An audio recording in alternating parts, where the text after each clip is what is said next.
Assalamualaikum warahmatullahi wabarakatuh. Alhamdulillah, pada pertemuan kedua tentang pembahasan kitab Aqidatul Muslimin, kita akan membahas tentang apa-apa ilmu yang berhukum fardu ain bagi kita selaku umat Islam. Baiklah, kita akan memulai pembahasan pertama. Bismillahirrahmanirrahim. Di sini Musannef memberikan satu metode dalam kitab ini secara tanya jawab, di mana ada soal dan jawab. Hal ini dimaksudkan agar kita selaku pembaca lebih dapat memahami kandungan atau isi kitab yang beliau himpun dan beliau susun. Tema pertama tentang ilmu agama yang sifatnya fardu ain. Soal, ma huwal fardul ainiyu min ilmi dini? Apakah ilmu agama yang berhukum fardu ain?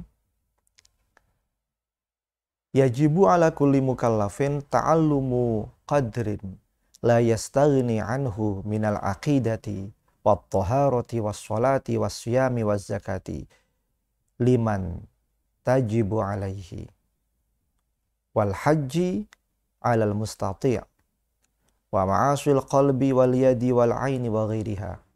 Wajib bagi setiap orang mukallaf untuk mempelajari kadar, jadi tidak semua, beberapa ilmu yang ia butuhkan, yang ia tidak bisa lepas darinya, ilmu yang betul-betul dia butuhkan, baik terkait akidah, terkait usuluddin, terkait furu'uddin, terkait cabangan-cabangan agama, yaitu diantaranya toharoh, sholat, puasa, dan zakat bagi orang yang wajib mengeluarkannya, dan ilmu tentang haji bagi orang yang mampu.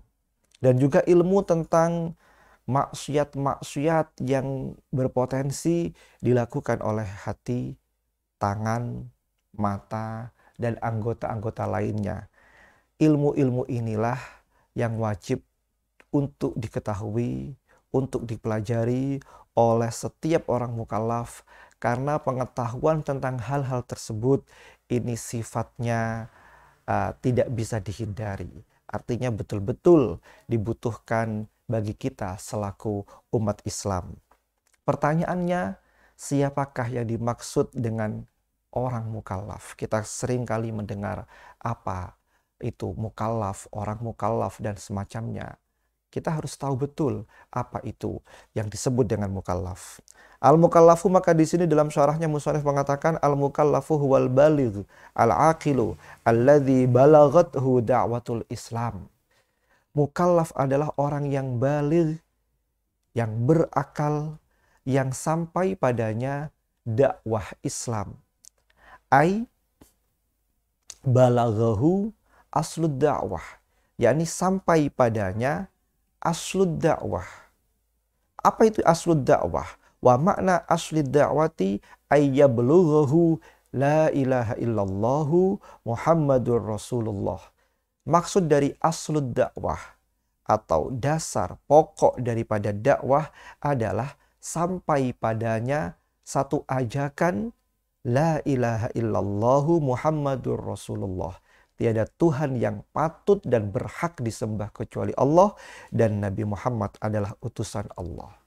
Jadi manakala ada orang yang berkriteria, dia sudah balik, berakal, dan sampai padanya satu aslud dakwah, yaitu ajakan mengesahkan Tuhan dan meyakini Nabi Muhammad sebagai utusannya, bilughatin yafhamuha, yang ajakan itu disampaikan dengan bahasa yang dia pahami, maka dia disebut sebagai orang mukallaf.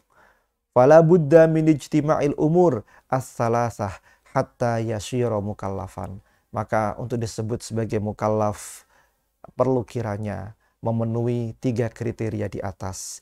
Yang pertama adalah dia orang yang balik, kemudian berakal, dan telah sampai padanya aslud dakwah, yaitu makna la ilaha illallahu Muhammadur Rasulullah.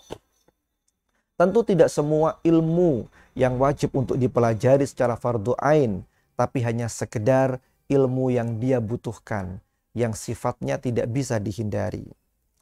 Di sini musannif menjelaskan hunaka qadrun min ilmiddin yajibu ala kulli mukallafin ta'allumuhu. Fala yajibu ala kulli muslim ayata'allama kullal ulumi ad-diniyati mislu amril miras wa innama dzalika min furudil kifayat. Ilmu yang fardu ain hanya ilmu yang memang dibutuhkan oleh umat Islam terkait diantaranya keabsahan akidah, keabsahan ibadah yang ia hadapi, dan semacamnya. Artinya ibadah-ibadah yang memang ia butuh untuk dilakukan saat itu juga, seperti sholat, puasa jika tiba saatnya, kemudian zakat, dan haji bagi yang mampu. Dan tak terkecuali juga ilmu tentang akhlak, ilmu tentang hal-hal yang menyangkut maksiatul qalbi, maksiat yang dilakukan hati, tangan, mata, dan anggota-anggota yang lainnya. Adapun ilmu-ilmu agama yang lain yang tidak terkait dengan dirinya secara langsung saat itu juga, misalnya ilmu tentang warisan, itu hukumnya bukanlah fardu ain.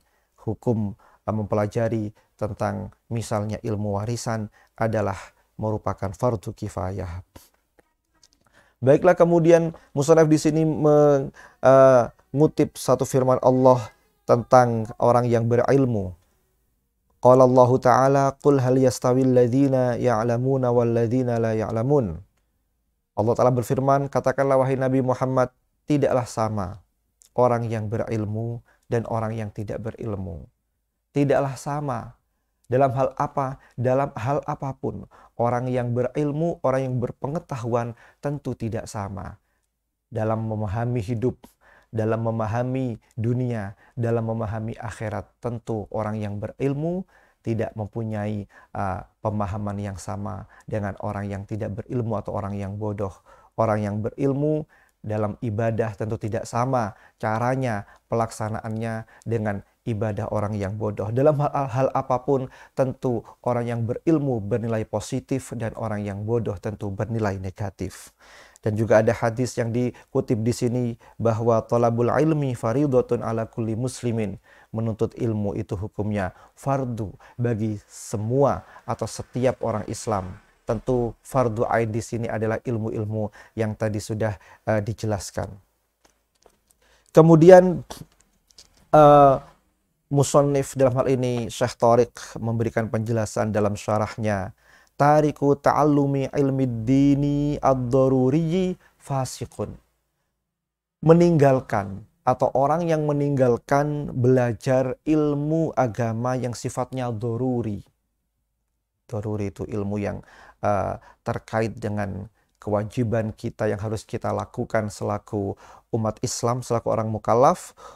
Orang yang meninggalkan mempelajari ilmu agama yang sifatnya daruri adalah fasiqun, fasik, murtakibun likabiratin.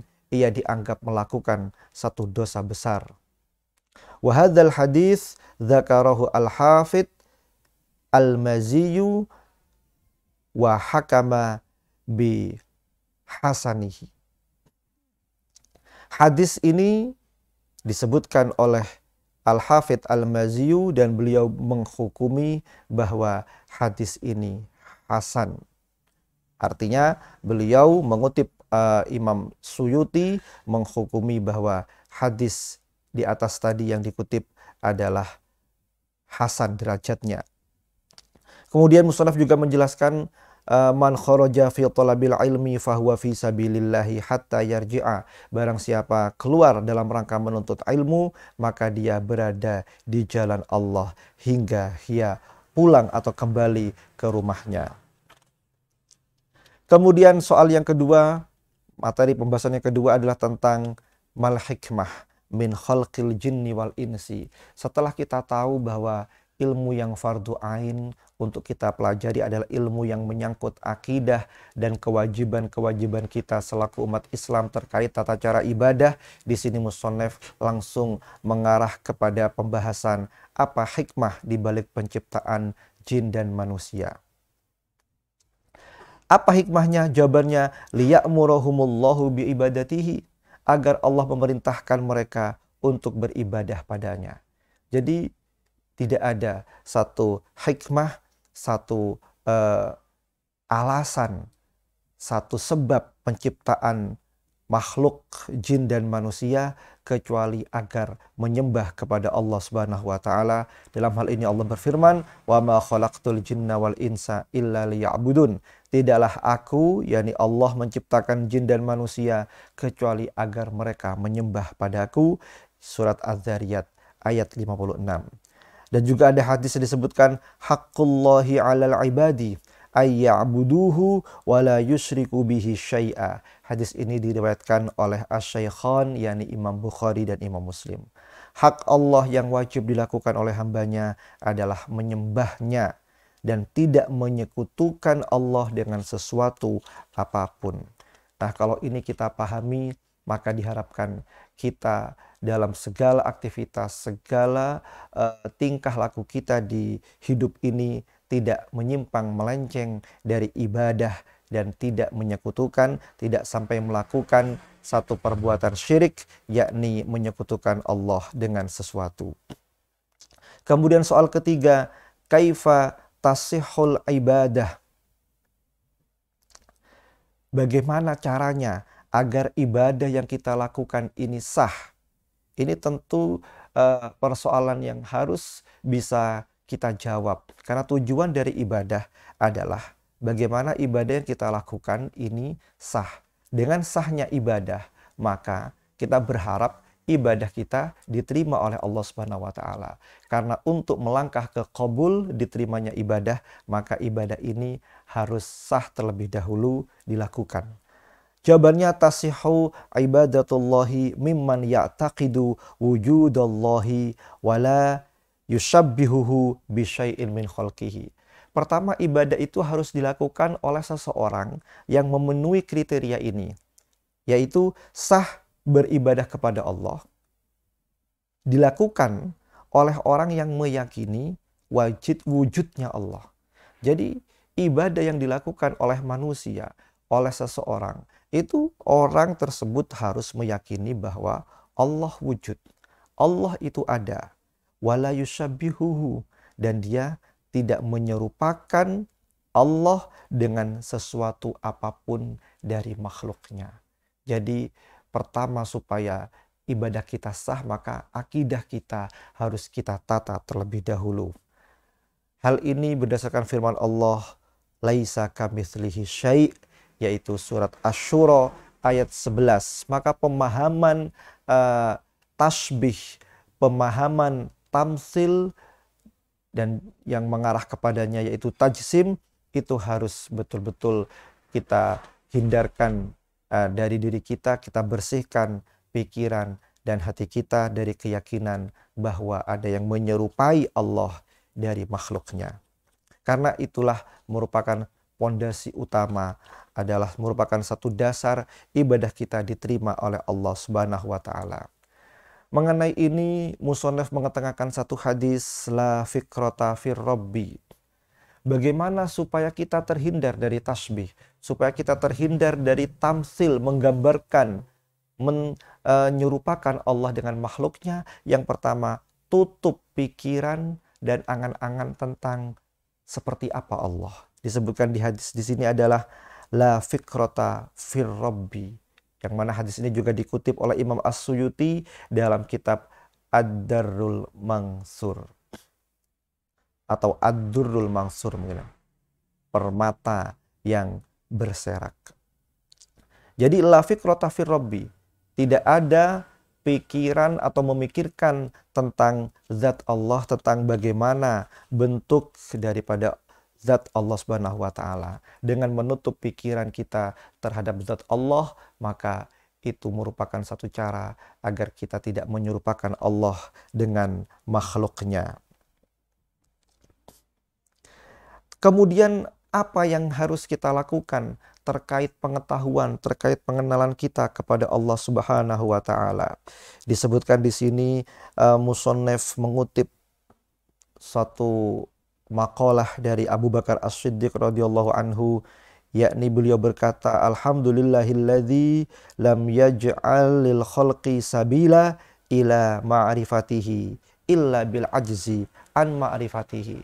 Jadi Abu Bakar pernah berkata, beliau pernah menyampaikan satu makalah yang isinya, alhamdulillah, segala puji bagi Allah yang tidak menjadikan untuk makhluknya satu cara, satu jalan untuk mengetahuinya kecuali dengan kelemahan dari mengetahuinya. Tentu ini makalah ini sangat dalam karena cara kita, jalan kita untuk mengenal Allah adalah dengan lemah dari pengetahuan itu. Dan juga Al-Imam Abu Sulaiman Al-Khattabi berkata, innalladzi yajibu alaina wa ala kulli muslim ayya'lama anna rabbana laisa bidhi suratin wala hay'atin li'anna surata taqtadi al-kaifiyata wahya anillahi wa an sifatihi manfiyatun. Sesungguhnya sesuatu yang wajib bagi kita dan bagi setiap orang Islam adalah mengetahui bahwa Tuhan kita itu bukanlah sesuatu yang punya bentuk dan punya gambaran. Mengapa? Karena bentuk itu taqtadi al-kaifiyata, akan mempunyai dampak atau konsekuensi bagaimana dan seperti apa Allah. Dengan bagaimana dan seperti apa, maka itu akan membuka pintu untuk menyerupakan Allah dengan makhluknya. Sementara kaifiyah atau bagaimana dan seperti apa Allah itu dinafikan. Harus betul-betul kita nafikan, kita hindarkan, kita tiadakan dari zat Allah dan dari sifatnya. Dan di antara asma Allah yang kita kenal dalam Asmaul Husna adalah Al-Musawwir. Dialah zat yang membuat bentuk, membuat surah. Fala yajuzu ayyakuna al-musawwiru musawwaron. Maka tentu, sudah barang tentu, musawwir, zat yang memberi rupa, memberi bentuk, tentulah dia bukan musawwar atau sesuatu yang berbentuk dan yang bergambar. Fayakunu surah, sehingga dia menjadi surah atau bentuk. Tentu dia tidak seperti itu. Mengapa? Karena dialah musawwir, tentu dia bukan musawwar dan bukan surah itu sendiri. Wadzalika, hal itu tentu dinafikan dari Allah tabaraka wa ta'ala. Nah, demikian bagaimana musannif di sini menutup pintu tasbih dengan memahami bahwa kelemahan kita dari mengetahui Allah justru itu sebagai bentuk pengenalan kepada Allah. Pengenalan kita kepada Allah adalah bagaimana ketika kita lemah untuk mengetahuinya. Justru ketika kita membuka pintu menggambarkan Tuhan, mengandaikan Tuhan seperti apa, justru disitulah pintu tasbih terbuka lebar. Wal'iyadzubillah. Kemudian soal keempat, di sini musannif membahas tentang mengapa atau apa alasannya Allah mengutus para utusan. Limadza arsalallahu ar-rusula. Mengapa Allah mengutus para utusan? Arsalallahu ar-rusul alaihimussalam liyu'allimu an-nasa masalihah dinihim wa dunyahum.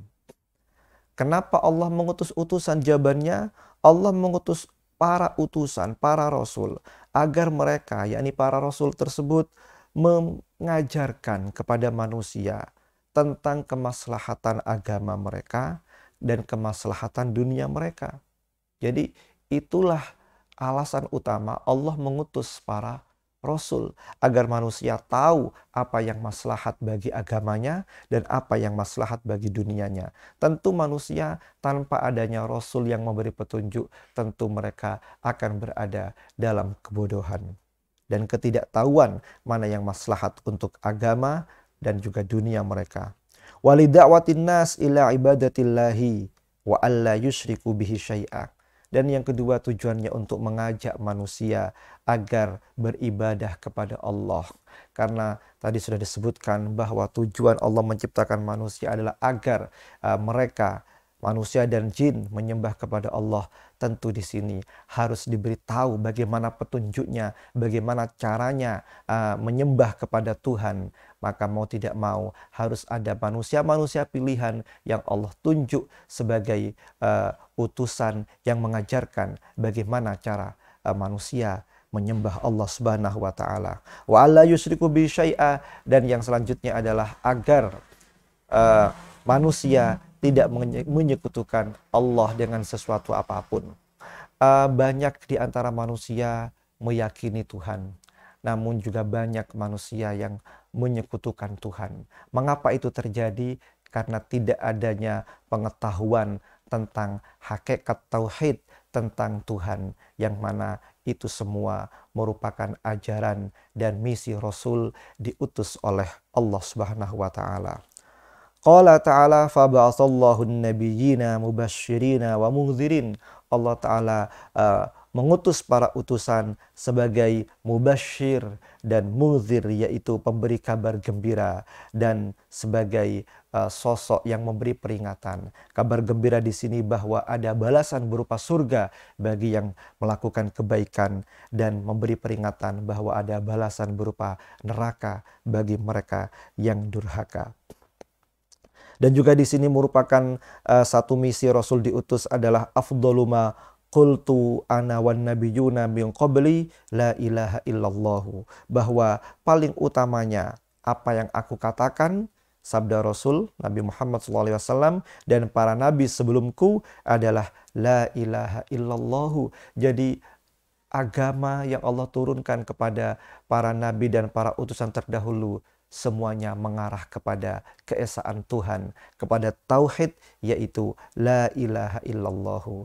Ini ketika manusia meyakini juga ada kekuatan, ada sifat ilahiyah pada makhluk, pada selain Allah, maka para rasul bertugas untuk meluruskan dan menghapus, memberangus paham-paham seperti itu, sehingga misi kerasulan selamanya tetap abadi, mulai dari bapak kita Nabi Adam hingga Nabi akhir Nabi Muhammad, yaitu membawa misi la ilaha illallah. Kemudian menginjak ke persoalan yang kelima adalah ma makna tauhid. Apa makna daripada tauhid? Di sini dikatakan huwa ifradul qadim minal muhdasi, yaitu menafikan,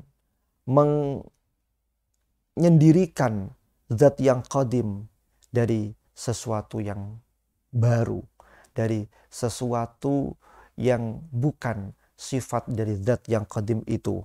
Kama qala al-Imam Al-Junaid, sebagaimana dikatakan oleh Imam Al-Junaid rahimahullah.